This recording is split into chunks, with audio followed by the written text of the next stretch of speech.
Time now for our last 10 minutes, and our guest today is the author of a new guidebook to Paris, which is called Tip Top Tips to Paris. Very snazzy title. Marc Gaïto, welcome to Paris Live PM. Thank you very much. Now, Marc, you're a producer, writer. I believe also at least you have been a salesman. You've described yourself as someone who can sell ice to Eskimos, undoubtedly coals to Newcastle, perhaps Beaujolais to France. But you're going to have to use all your skills to convince me why the world needs yet another guidebook to Paris. Admittedly, Paris attracts a lot of visitors, around 31 million in 2016, despite the terror attacks, which of course did take a certain toll.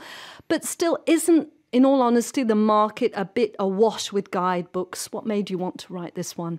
Well, you see, I've been walking around Paris for 20 years, constantly meeting people who were, sort of lost and confused, in a maze, not knowing where they were going. And I always was able to give them a little bit of information in a very short period of time. So I had an idea to do a book that would basically offer little snippets of information, little tips. In this new internet age, everything is 20 lines. So the idea was to do a book where you do little portions of ideas here and there that were relevant and guided you along. And what I also wanted to do in the book was put QR codes. So you can literally just take your phone and look at the QR code. So these are like little barcodes that like you can yes. read with your smartphone and will then connect you to different websites to give you more information. Yeah, the website, the place you want to visit, for example. Right. It might tell you when there's an organ recital at Notre Dame, or for the RATP, the Rapid Transit System here in Paris. It actually will tell you the quickest way to get from point A to point B. So that was one thing I thought was very, very helpful that I had noticed wasn't predominant in these other books. Right. And then the third thing is that everything here is personalized. So I wanted to write something in a more friendly tone.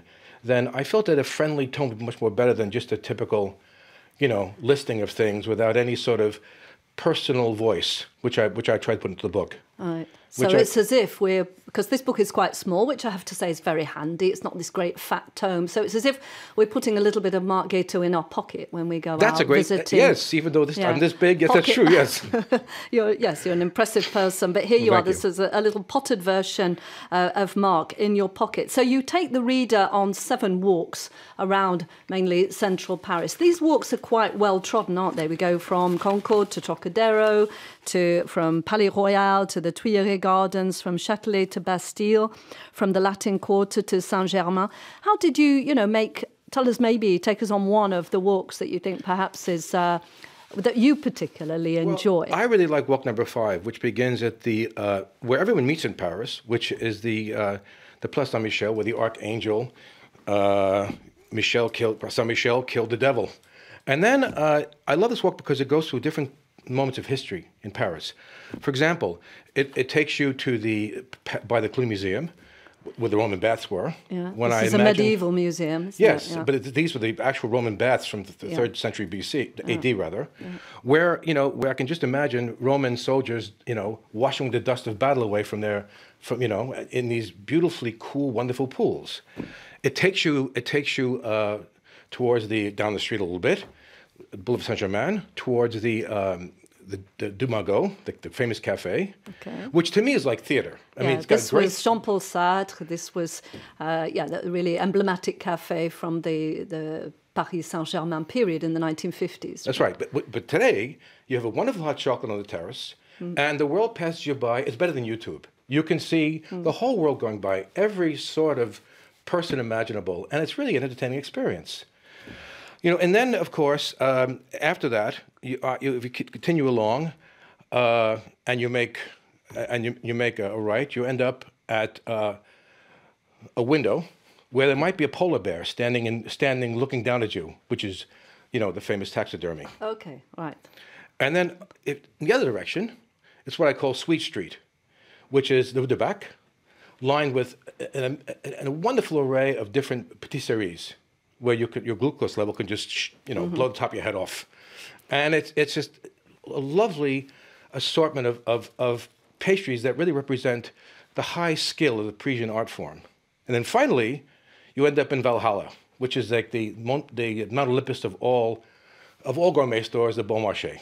So it's a great walk for ancient Paris and It's also the Latin Quarter, where people have learned how to speak. It was named because people spoke Latin there. Yeah. So it goes through the ages. I like this a great deal. Right. So you're taking people along a walk, also making suggestions as to where they might stop off and have a drink or have a nice meal, whatever. When you say, for example, that such and such a brasserie is undoubtedly the best in Paris, what are you basing your information on? Having gone there 200 times. You've but seriously, eaten your way yes. through. No, but seriously, because I love food. I love food in Paris. The restaurants are my favorite pastimes. So going to them. So basically, I really have I know a great deal about French food. Mm-hmm. When I first got here, I worked for the Cordon Bleu School, the great culinary school, and I really have ascertained by a lot of experimentation and trial and error which ones I believe are the best. It's based on... It's not scientific, it really is your sense of what makes a really good meal. Yes, which is it's also not the meal, it's also the service, it's the ambiance, and it's also the consistency. The food must remain high quality and consistent, because 1 year could be good, but then the next year, if it goes down into the dumps, it's not good anymore. Mm-hmm. So the ones that I recommend are ones that throughout the years have maintained the level of quality and service, which I think is paramount to what a fine restaurant, a brasserie, a bistro, or even a cafe is. I'm quite curious to know, because obviously you've got to make choices about what you put into a guidebook, so a lot of stuff gets left out. You privilege certain places. Do you get paid by any of the bistros or brasseries or indeed shops so that they feature in your guidebook? No, I am the one that pays when I go there. No, absolutely not. No, there's no. Absolutely out of the question. Because there's no advertising in this book, so one could consider that they're getting advertising in a way in your book. Yeah, they deserve it. So there's no financial transaction at all. None whatsoever. If they're in there, they deserve it, because I have went through huge arrays of lists to really determine which one I felt were the best, and they're in there, and they're for many good reasons. Especially some of them I've gone to for 20 years. So this is what I base it on, right? Essentially. I read that your love of French food was kicked off when you were age 8. What was that first meal that lit the spark? Escargot bourguignon, beef bourguignon. Snails, beef stew, pâté. Age 8. It was the Brittany du Soir on 8th Avenue, 56th Street, where I used to go for lunch. Okay, so a really rather typical French, kind of traditional French food. Well, that's what it was at the time, yes. There was those restaurants didn't have the sophisticated fare that the ones here often offer.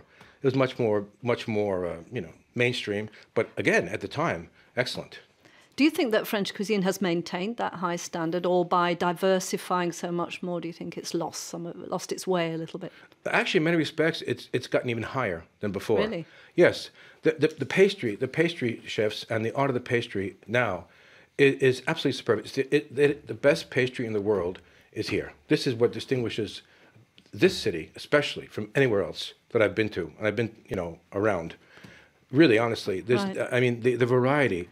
And it's very funny when I put a cake on Instagram on my Instagram account, the response is shoot through the roof, because the whole world loves French pastry.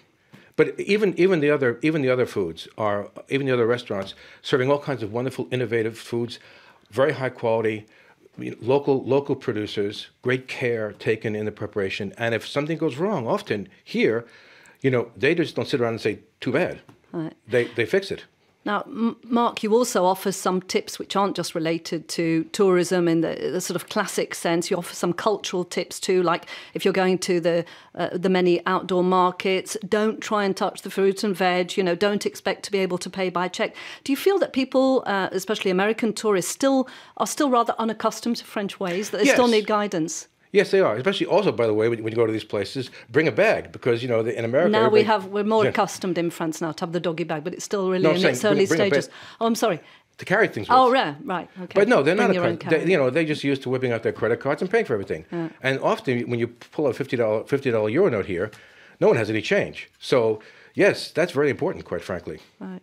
You also give, a little bit of time to some new developments in Paris, like beehives. There are now 300 beehives in France. Maybe that's something that doesn't always feature in classic guidebooks. Yeah, they're incredible, and they're all over the city. And actually, some of them, like the ones in Luxembourg Gardens, the flavor is unique because of the flowers that they pollinate from. Right. So food, even right down to the bees. We have to end it there. Thanks so much for coming in, Marc Gaïto. A reminder, your book is called Tip Top Tips to Paris. Thank you so much. Thank you.